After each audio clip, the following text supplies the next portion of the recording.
Hello, and welcome to ConterLIVE, your weekly anti-establishment news service in Scotland.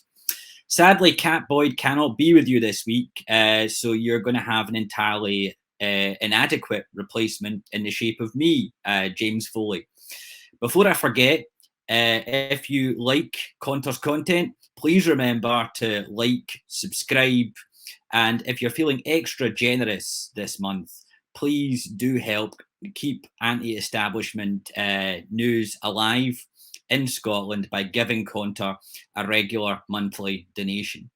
Now, talking of things the establishment doesn't want us to be talking about, one thing the British establishment doesn't want us to talk about is the Trident nuclear missile program.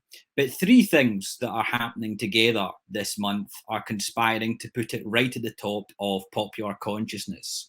Firstly, the issue has been debated at the SNP conference.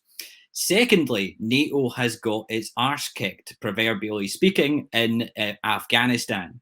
And of course, NATO and the question of nuclear missiles are entirely interconnected. And thirdly, we like to talk about pop culture here now and again.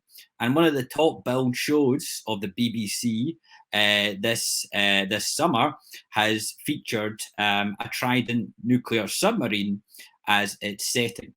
Therefore, whether the establishment likes it or not, Trident nuclear missiles are at the top again of the Scottish political agenda. And that brings us to a number of different questions about what independence means, foreign policy, our relationship with rising powers such as China, Russia, and so on and so forth. And finally, the rust bucket that is the Trident program itself, and of course, NATO. Joining me to discuss all of these topics, Conter's esteemed editor, David Jamieson. Delighted to have you again, David.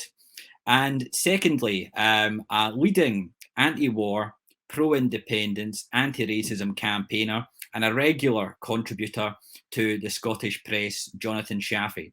It's an absolute pleasure to have you both here, gentlemen. David, I'm going to start with you. You were reporting from the SNP conference.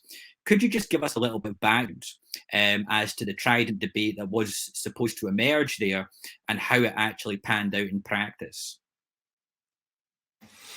Yeah, so on Sunday at the SNP conference, which was virtual, it was in Aberdeen or Glasgow as it usually is, there was a motion from one branch to put a time limit on Trident post-independence. I think it's interesting, by the way, that happens at all, because it used to be said that it was automatic in the SNP that upon Scottish independence, Trident goes. Well, apparently some leading activists in the party have reasons to be suspicious about this idea, and that's no doubt because of the strength of the NATO lobby now inside the SNP. It has champions in the form of the Stuart McDonalds and the Alan Smiths and so on of the world. So to make it concrete that Trident needs to leave Scottish shores after independence, there was a move to make sure that Trident is put out of commission within 3 years of the day of independence. Now, interestingly, something that looks very much like a spoiler motion appeared, making that period of time, an amendment to the motion, making the period of time indefinite. So saying, that they would start to decommission the weapons, or come up with a plan to decommission the weapons within 3 years, which basically means that the weapons could stay at Faslane for as long as they like. The suspicion is in the nationalist movement that there are some leading figures who, at best, would want to use the weapons as a bargaining tool. But we don't really know. Look, there's the NATO lobby in the nationalist movement is under no pressure at this point to show its cards.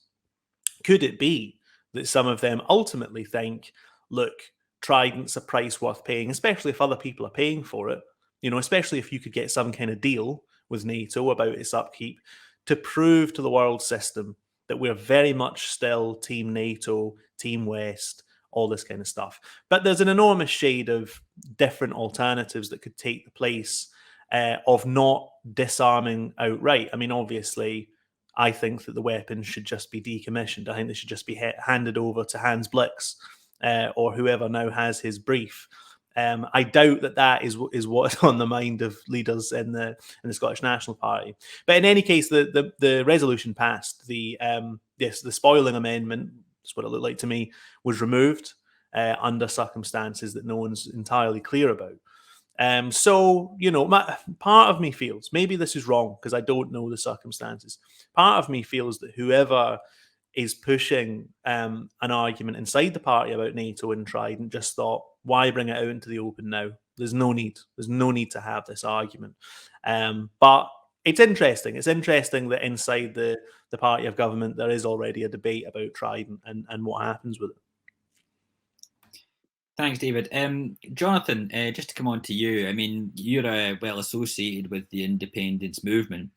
And probably for many people, questions of war, imperialism, and nuclear weapons are the main dividing line, certainly for the left, between the pro-independence bloc that now dominates Holyrood and the unionist bloc, which is in opposition, albeit in power at Westminster.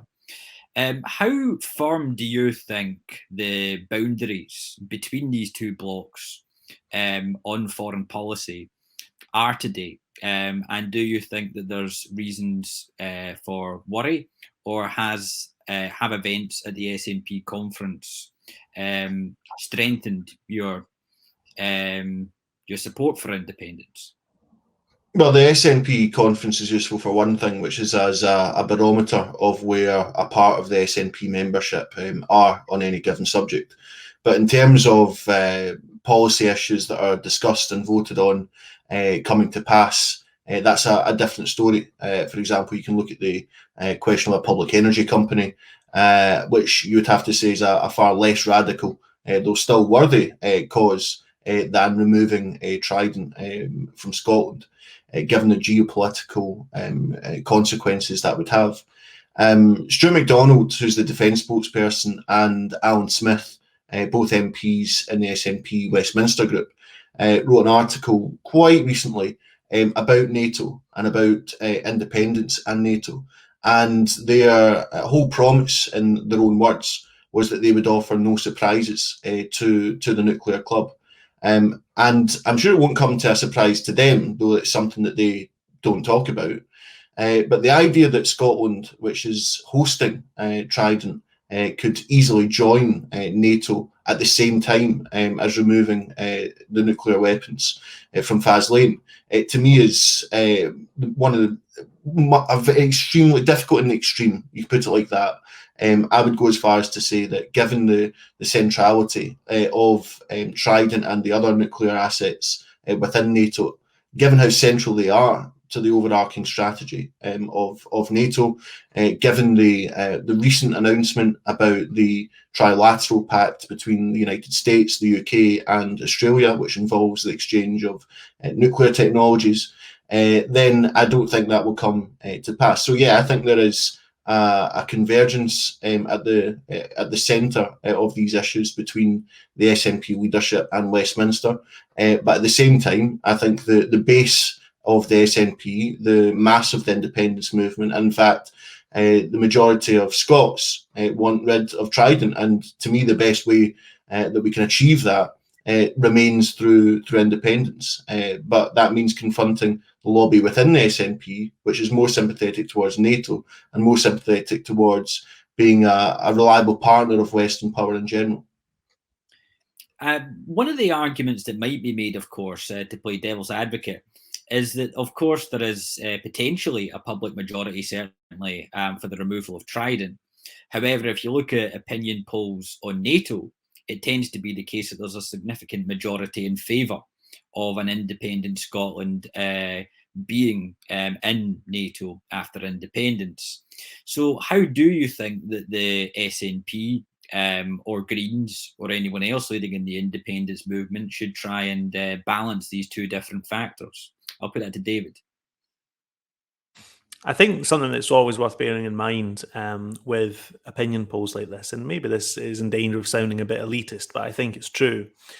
And I think this is probably also true of the European Union, actually, as a question, is that when people are asked, do you want to be part of this or that international association, they very often say yes to mean, I don't want Scotland to be isolationist,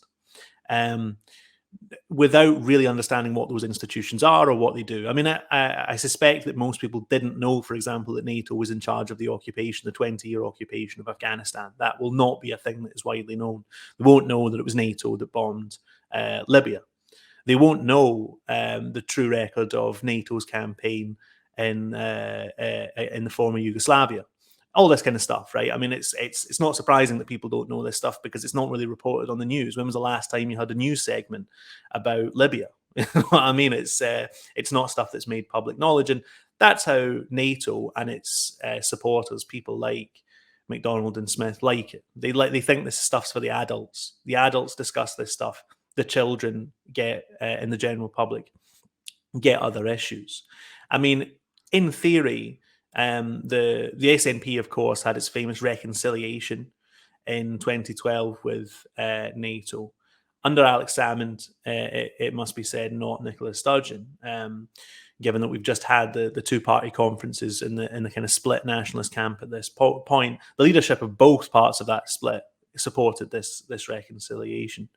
And we were protesting outside of that SNP conference in 2012 against that decision. The Greens, in theory, are Scotland's only parliamentary party that opposes NATO membership, and you'd think then it would become an important part of their platform.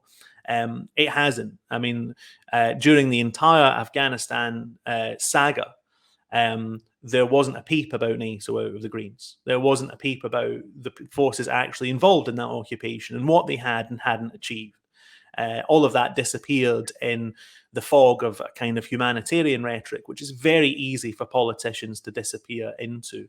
And, just in general on the question of foreign policy and imperialism, I mean, in recent days, we've seen how confused the Greens' public pronouncements are on this issue. I mean, I suppose we'll get on to it, but I just saw my Green MSP, Ross Greer, advocating sanctions on China and other measures to peel China away from its growing sphere of influence. So, we're already, in that worldview, we're already locked into a great game with foreign powers where the West must prevail. So it doesn't it doesn't imply that there's a strong anti-NATO position on the way with the Greens in office.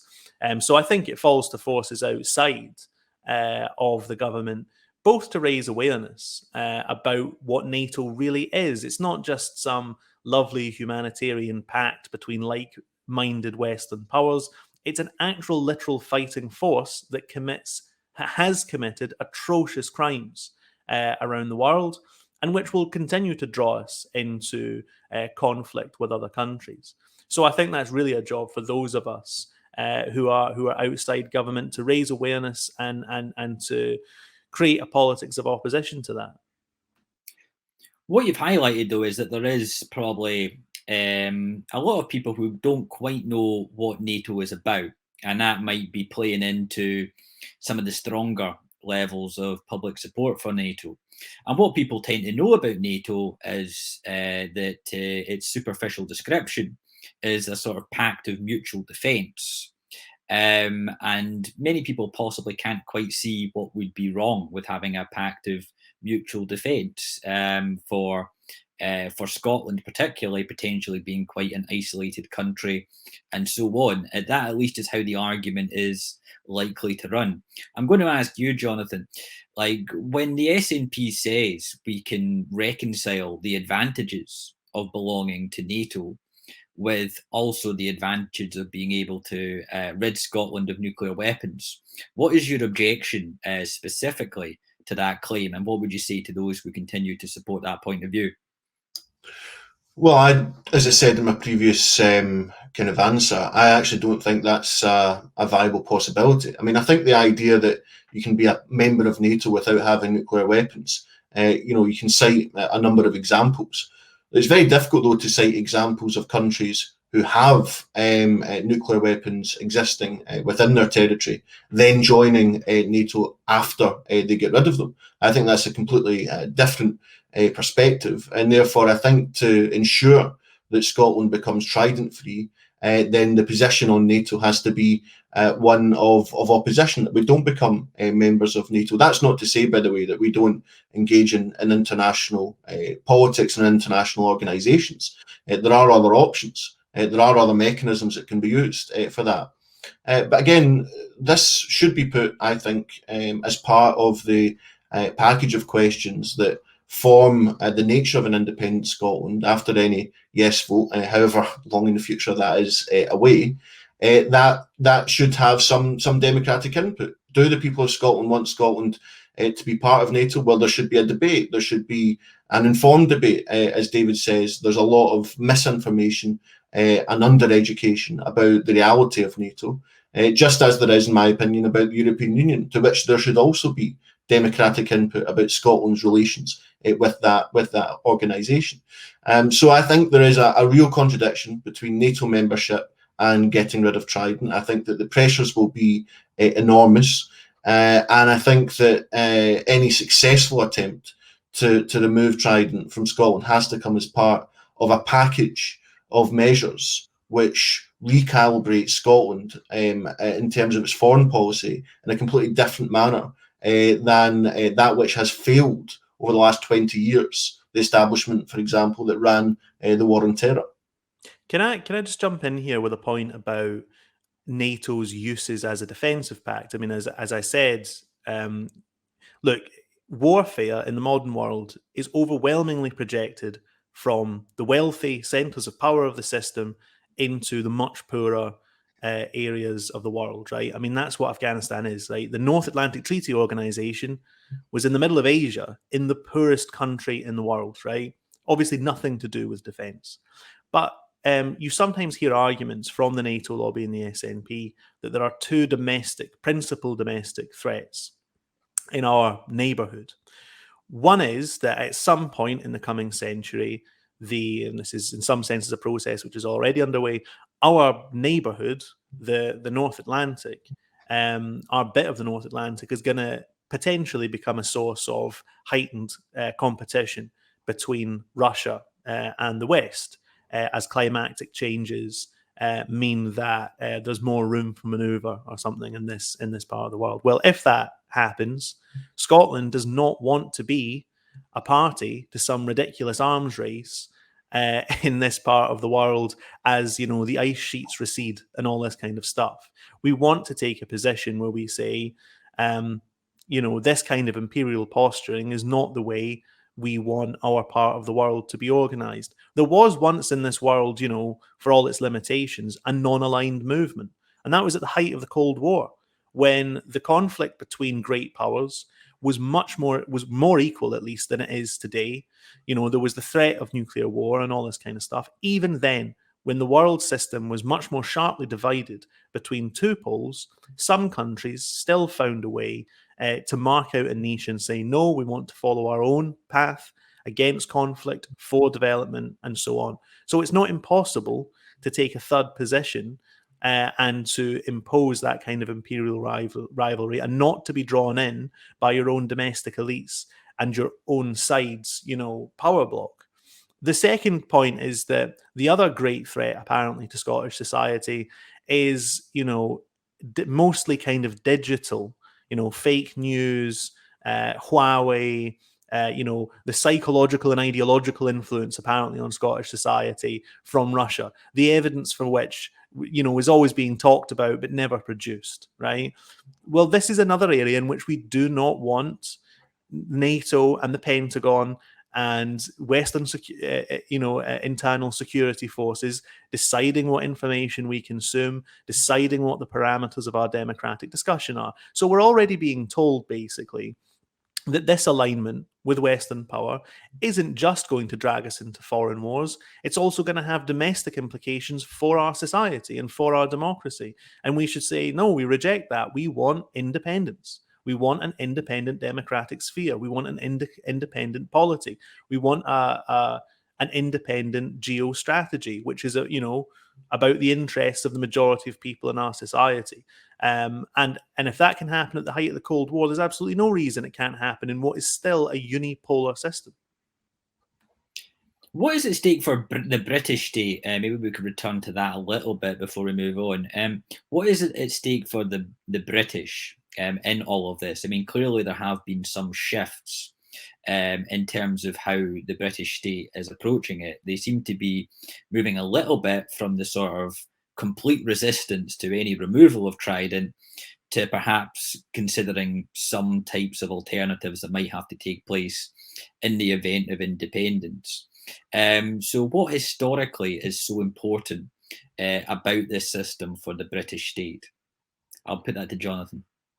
I think that's right in terms of some of the recent coverage that we've seen in relation to alternative places where Trident might be based in the event of independence and all that sort of thing.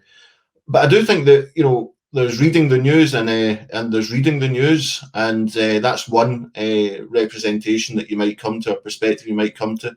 But the other thing that you might want to add on is that this would be quite a useful way of shoring up NATO support for the unity of the United Kingdom, shoring up support across Europe and other places as well, beyond, including the United States. It signposts, doesn't it, the idea that Scottish independence could be a genuinely disruptive force, not just to the removal of Trident, but to the kind of wider strategic objectives which link the EU, the UK, and the United States and others. So I think there's that reading of it as well, which we shouldn't lose sight of. I really don't believe that the high command in the British state is planning to disembark from Faslane anytime soon whatsoever. And so I think that's more the thinking going on there. But as you say, Trident does remain important to the UK. You hear a lot of people who oppose Trident, but do so from a very pro-establishment perspective, which is to say Trident's not a useful weapon in the age of threats that we face today, and that we require more conventional weaponry and military to confront those challenges. Well, now that to me is in the exact same sphere as the failed foreign policy establishment. But I also think it's wrong to say that Trident doesn't serve a very important resource for the British state in terms of how it projects its power, in terms of its geopolitical position. We saw that only recently, again, when we saw that pact being made between Biden, Johnson, and the Australian Prime Minister. All of that is rooted in the idea that Trident, which is really the last beacon of any real military power that the UK has, given how run down the actual armed forces are, and that clearly is of kind of central importance. So there will be a big fight over this. My real issue, though, would be that, you know, when David talks about there's no reason why we can't have this kind of independence and all of that kind of prospectus. Well, one of the reasons that we do have a real difficulty, and I know David agrees with this, is that I don't think the SNP leadership are going to be willing to take on or confront any of these real and serious disruptive challenges. That will be for the more radical elements in the independence movement. But we are, at this point in time, institutionally outnumbered. I mean, David's talked about the Greens. I should say, though, that just in closing, that you might make that criticism, and I think we should have that debate. But of course, this is something which has infected parts of the English left as well, where quite serious figures on the English left, in broad terms, have argued that it should be a full part of any progressive prospectus that we should argue for membership of NATO, that in fact comes to represent internationalism. So again, that contestation over what is the actual meaning of internationalism. Is it through bodies like the European Union and NATO and so on, or is it actually from below, that sense of internationalism being based on the demands of the working class and the oppressed across the world? Now, to me, it's the latter. But that has to be disentangled from what has become a mystified and mystifying discussion about internationalism. We have to reassert socialist principles around the question.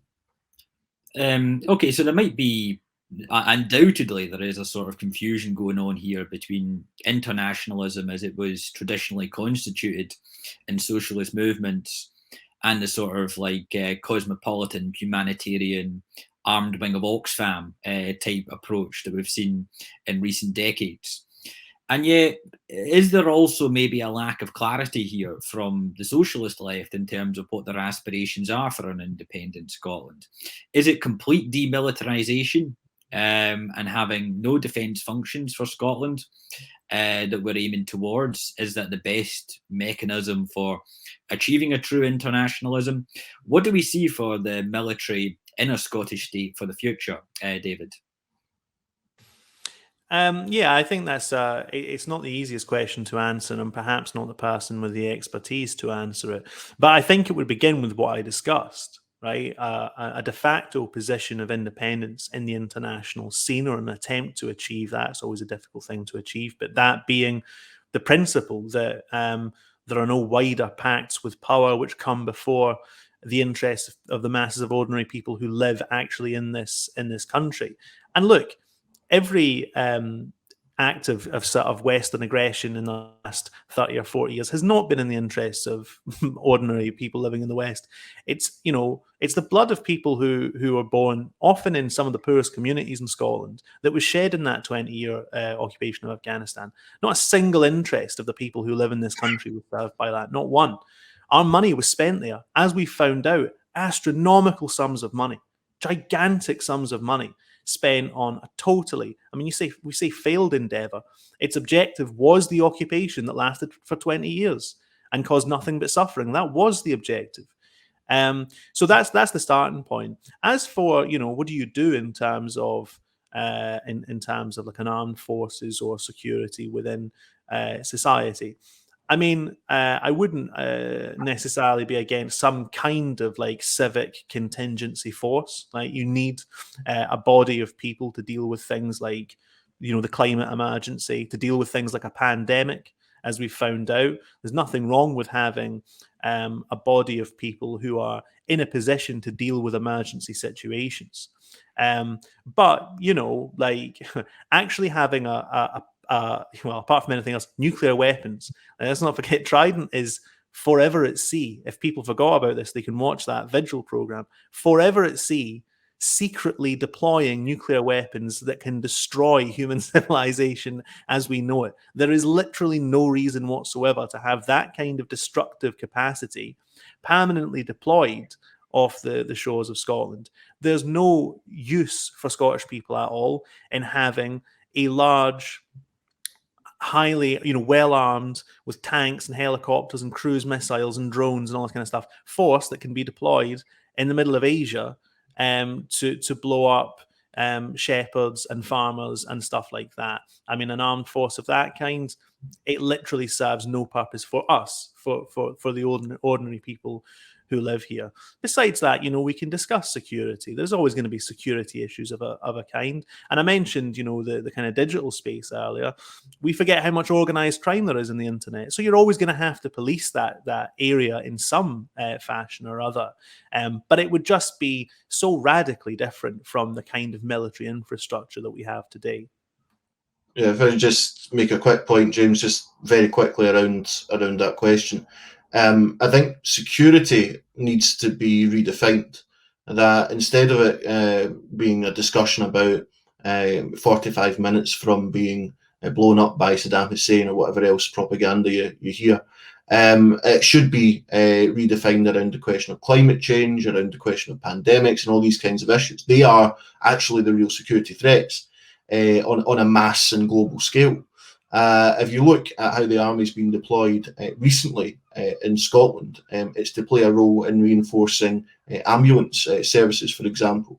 There can be a constructive role for that kind of organisation in society, but I think it has to be geared around these security threats. So moving into positions around potential floods, potential other disasters associated with climate change, associated with issues like pandemics and so on. I think that, and cybersecurity as well. I mean, I do think there needs to be a serious approach to cybersecurity, especially to key infrastructure in the country, and that again requires a form of security force. But in terms of an expansionist, imperialist foreign policy, like we've been attached to for so long, surely that's what we want to be getting away from. Not acquiescing. I think I'm certain that there will be a broad consensus on that, but I want to unpick some of the tensions that might be there, because I'm sure, for instance, the Greens and much of the liberal wing of things, the Guardian and so on, that they kind of represent, would probably agree with much of that, right?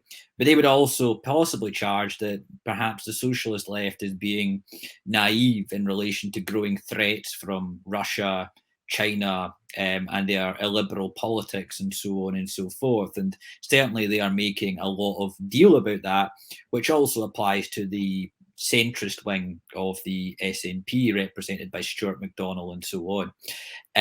What do you say to those that respond that we are being naive in relation to these emerging threats and what's no longer the type of unipolar world that maybe existed 20 years ago?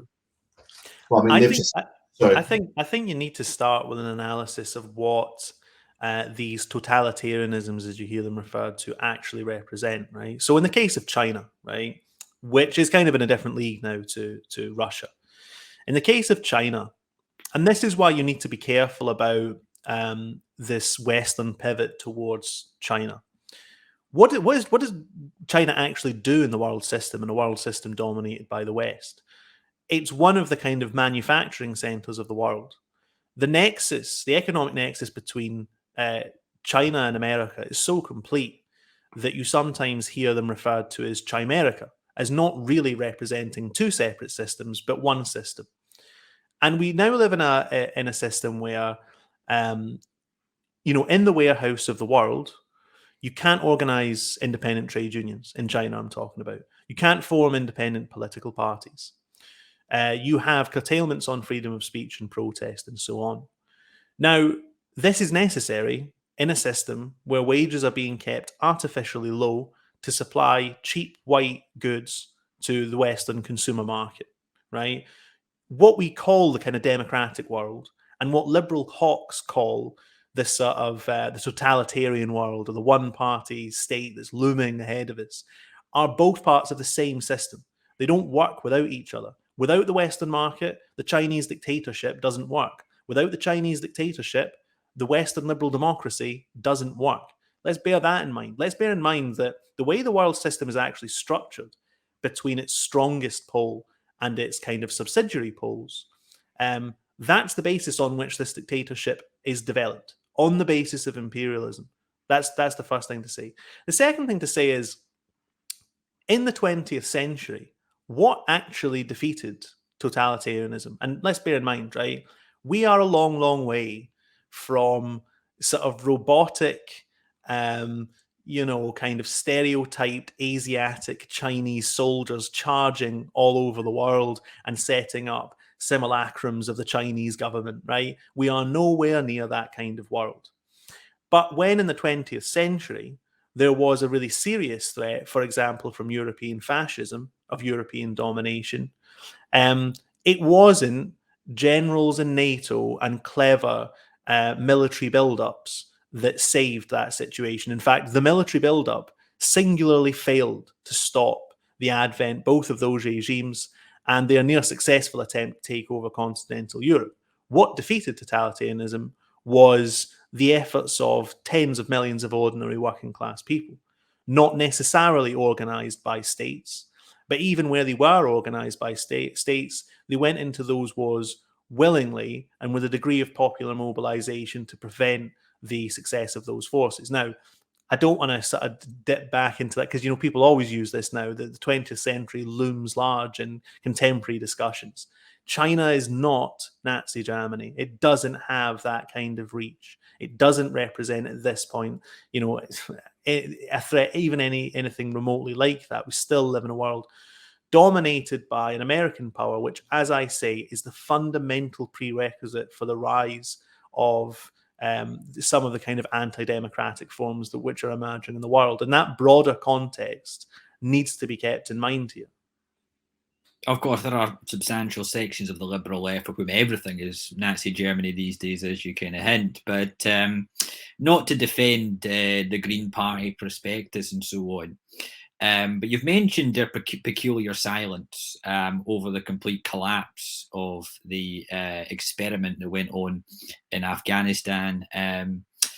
maybe if I were the Greens, I would say, well, of course, there's an obvious reason why they haven't highlighted this, which is the emerging coalition and so on. But they might also say, why are we the ones that are getting it tight, given that we are the ones that are, formally speaking, still the ones that are opposed to NATO and so on. We were the ones that called it right.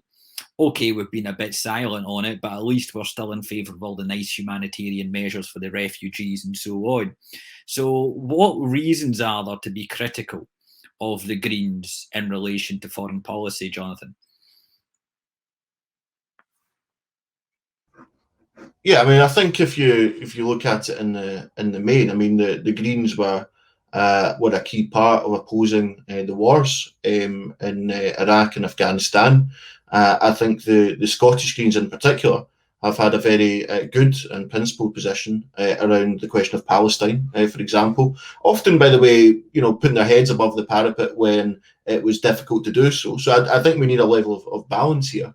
I think over the question of Afghanistan, though, there's been a kind of wider problem where there's been lots of discussion about the tyranny of the Taliban, which of course is absolutely correct, and I agree with that analysis. I think that the Taliban are a disaster for the people of Afghanistan. But what's been completely sanitized is the role of the occupation, and is the role of Western foreign policy in the country, which has been a complete disaster for Afghanistan. So, for example, you only need to look at the numbers of civilian deaths as a direct result of US airstrikes, for example, tens of thousands of those. You could look to, for example, the question of the arming and funding of various militias in Afghanistan conducted by the United States. So the occupation has been a misery and a horror for the people of Afghanistan.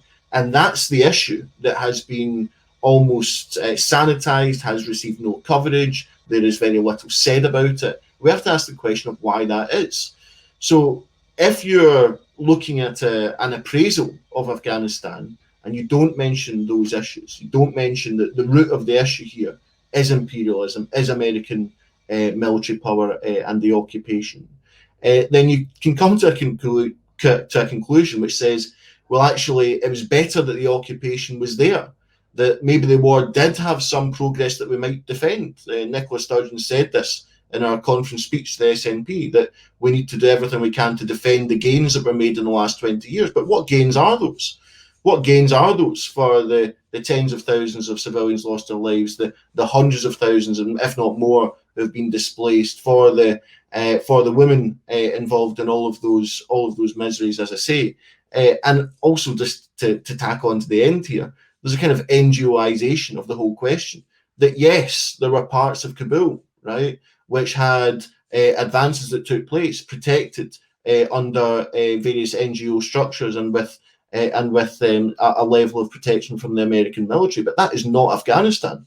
Afghanistan as a whole did not see anything like that kind of progress. In fact, it only saw bloodshed and further destabilization. And now we're in a situation where, despite all of that, all of those lives that have been lost, all of the money that has been spent, the Taliban are back, and it's a complete disaster zone. So on every count, it's been a failure. And I think the important thing is to say it has been a failure, and it's been a failure because of the way that Western foreign policy has been conducted, and in particular that of the United States. Of course, there might also be those who say, well, are we panicking about nothing here? Because the SNP has reiterated its stance on Trident weapons. And moreover, we now have in coalition with the SNP a party that is formally committed to being opposed to Sterlingization, NATO, etc., etc. Meanwhile, of course, any sort of Corbynist lineages of anti-imperialism in the Labour Party and the British state certainly is long gone. We can see that has been entirely defenestrated from any type of political representation within the sort of unionist bloc of politics. Would it be correct, therefore, to say that perhaps we're panicking about nothing here, and actually independence is still very much got its dividing lines on foreign policy that have always been intact throughout history, David? So, I mean, there is a different situation in Scotland, right? I'll demonstrate it this way. just a couple of days ago, the Trade Union Congress in London announced that they were going to campaign for a 4-day week. And this was cheered in some quarters as, you would never say this a few years ago.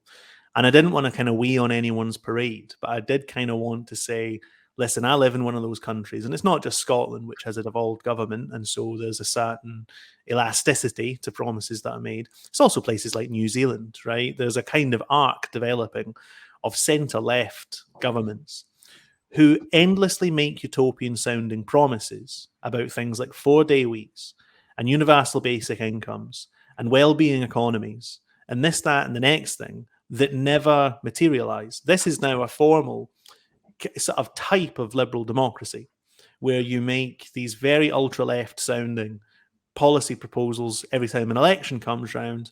We never see them. They never arrive. And so I kind of wanted to say, I'm sorry, folks, but this is just the latest format of centre-left politics, is the kind of TED Talk, type of centre-left politics where it's always blue sky thinking, but it never amounts to concrete change.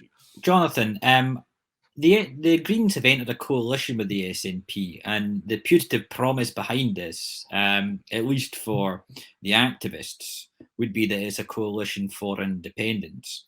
Now, if we can take that promise seriously for a second, do you think that the position of the left has been strengthened by the Greens entering that coalition agreement? I say coalition, I know that we're not supposed to call it a coalition, so I do apologise for that linguistic slip there, but nonetheless, it looks like a coalition to me, certainly. But this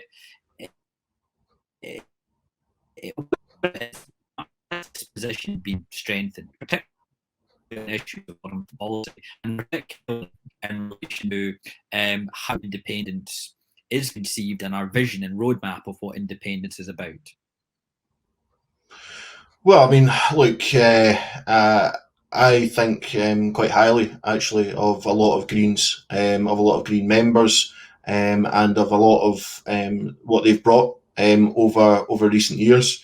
But I do think that the entering a coalition with the SNP is a mistake from the point of view of advancing the left in Scotland, and for a number of the reasons. I mean, first of all, the gains that were actually made in terms of the agreement itself, I don't think are robust enough. I mean, the rent controls issue is clearly being sort of cited as one of the major kind of victories, because partly it stems from a social movement and from organisation around living rent and so on. But having worked in the field of policy for a few years now, you do get to understand that when a government puts something to the end of a parliamentary session, it's sometimes done so that it can be put back yet again to the next parliament. Not because they don't support the measures, not because they don't think they're great things, of course, but because simply they've got other things they need to do and they've run out of time. So there needs to be a kind of constant watch and pressure developed around that particular issue. But more generally, I think that the idea of a coalition with the SNP on the basis of independence, which doesn't seem to have, yes, it's got a caveat, okay, we're going to put forward we'll be free to put forward our different ideas about what independence would be. But I've seen very little in the way of any direct critique or exposure when it comes to the Greens of the Growth Commission. Now, the Growth Commission seems to me to undermine the whole point of independence, because we'd have no economic control over what we do. Laurie McFarlane's written a very good piece on this on Open Democracy, in which he points out you'd actually have less sovereignty.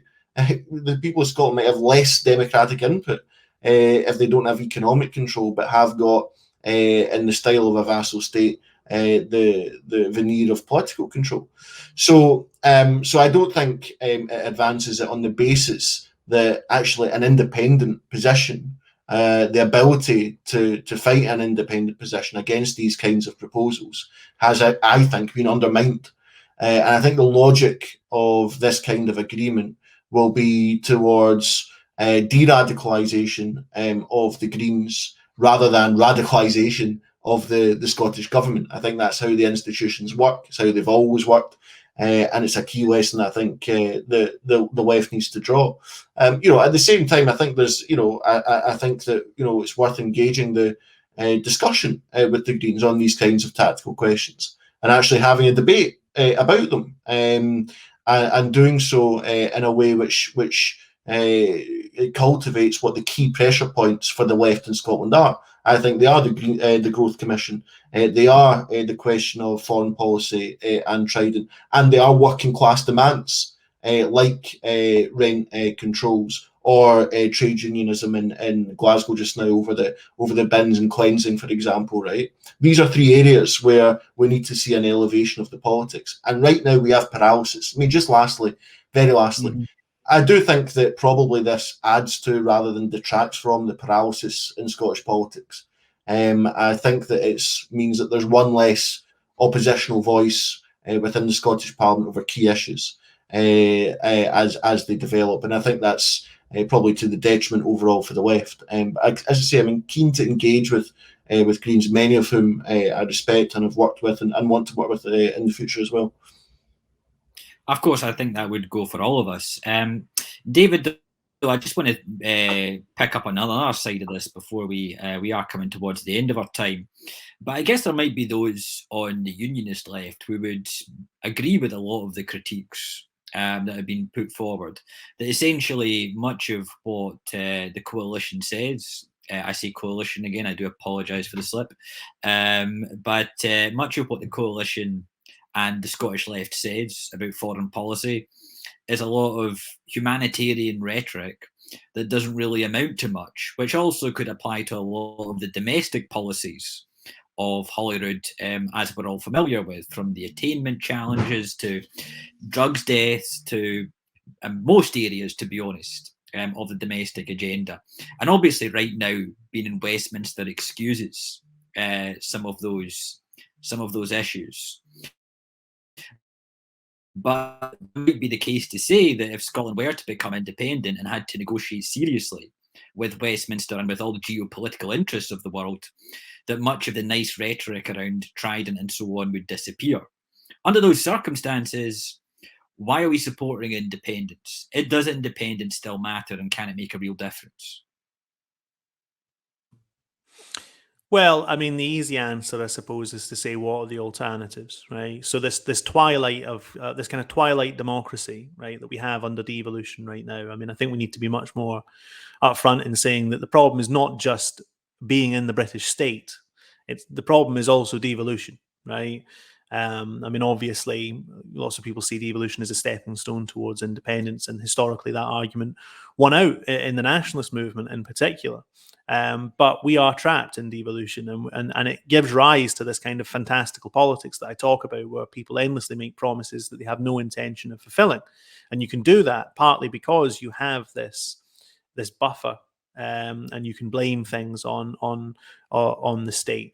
Look, there's no question that when you're talking about founding a new nation state, the fight is still very much on in that process, right?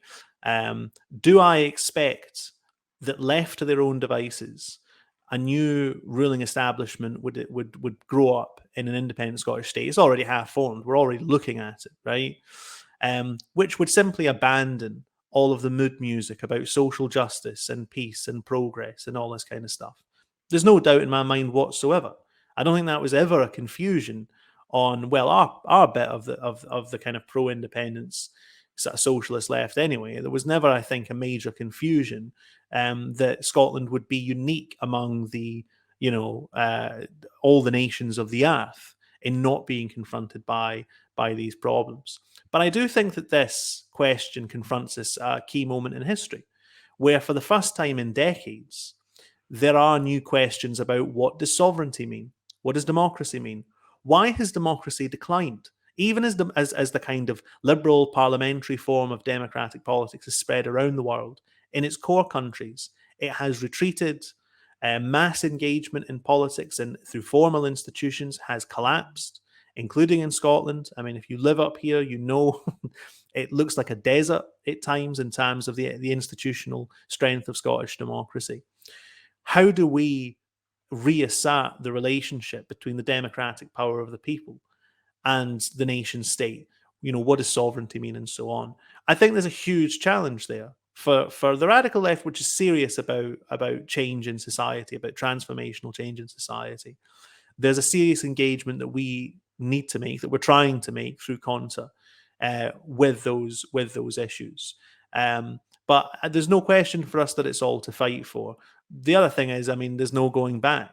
You can't go back to a version of the British state that existed at some point in the 20th century. We are moving to some kind of new dispensation. Our argument, I think, remains that needs to be national independence. We need a clean cut.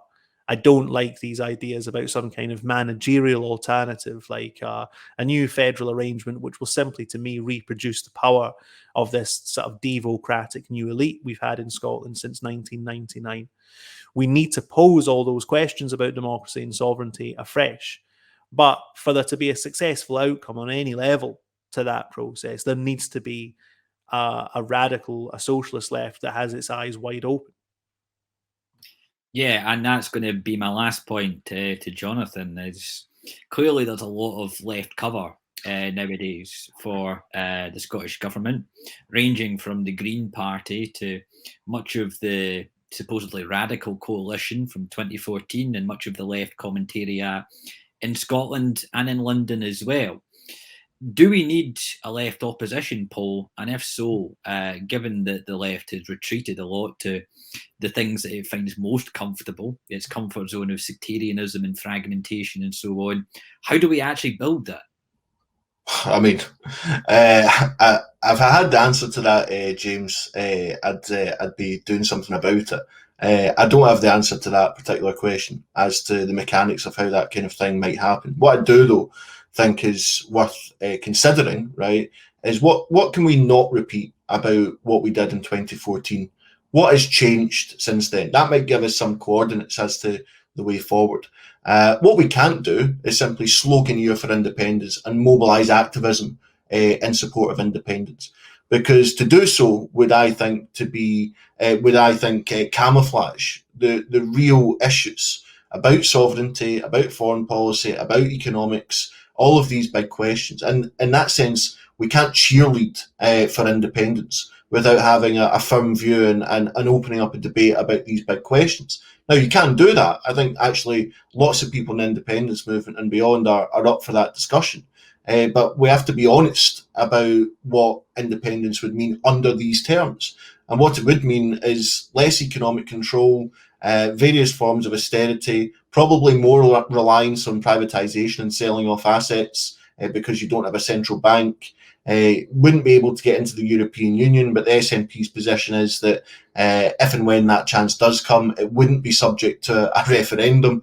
So, I mean, there's so many issues here. That, of course, by the way, entails the question of a border. There's so many issues which have to be discussed. Now, the SNP say they're now restarting work on their prospectus for independence. Well, I don't really know what that means. I mean, does that mean that the Growth Commission's been scrapped? Or does it mean it's simply going to be repackaged, as it often happens with this government? You just repackage the same policy, call it something different, give it a new label. These are all things that we have to work through. But just lastly, in conclusion, James, my argument would be that fundamentally this question needs to be transposed to a question that is not just a challenge for socialists in Scotland, but for socialists right across the UK. That the British state needs to be centred in the whole of the discussion. And how can the decomposition of the British state, in whatever form it takes, be maximised to the advantage of the left? To me, that has to involve cross-border solidarity. It has to involve developing a movement right across the UK and, in fact, across Europe, which can seriously challenge the institutions as they currently stand. I mean, that, I think, is where the oxygen for a new approach to independence, but more generally to socialist strategy, can emerge from after the shadow of what we have to accept are real defeats in 2014 with Corbyn and in Southern Europe as well. And you could argue with Bernie Sanders as well in lots of ways. So we do live in that shadow of defeat, and it's going to take some time to get out of it. Absolutely. Finally, David, you are the editor of Conter. What is Conter going to do about this terrible mess that we find ourselves in? And if you could share something about the future of Conter as you see it. Yeah, so we're going to be relaunching the Conter website soon. Eyes peeled. You'll be getting updates about that. Look, I mean, there's obviously limits that a publication can play in the life of reforging some kind of radical alternative to the status quo in Scotland. But I think it's a serious problem that there's not, to my mind, a committed anti-establishment vehicle of that kind, even at the level of the written word and publication and intellectual life and so on in Scotland. And so Conter seeks to fill that gap. Like I think it's absolutely necessary to have a vehicle for expressly anti-establishment ideas, because as we've been discussing through this conversation, it's very possible to have a kind of left-ish establishment, which is what we have in this country. Does it serve the interests of working class people, the majority? No, it doesn't. Does it advance an image of a kind of social change or an alternative to the hegemonic forces of capital and big state power in the contemporary world? No, it doesn't. It doesn't hold out any kind of image for what we could replace this present system with. And I'm getting at the moment shades of sort of 2016 and the complacency of the years that ran up to it. If you remember in 2016, there were some people even on the liberal left who said, look, this is horrifying, but it is a wake-up call to those of us who say we're on the left, but we haven't really done anything, right? If there's not that kind of challenge, then, a kind of authoritarian or right-wing alternative.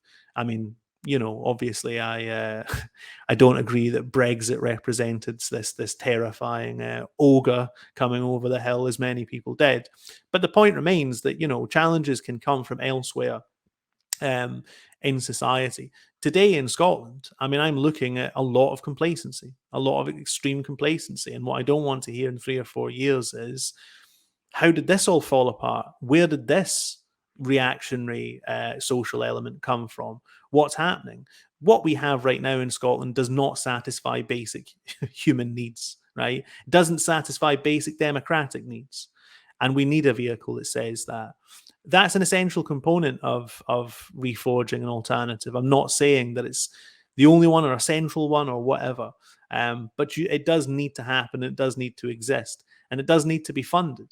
I mean, just lastly, the failure of the devolution settlement, as I see it, one of its expressions, is that the state now basically funds all of the official dissent in Scottish life, because the institutional life of society has become so hollowed out that there's not an independent civic sphere.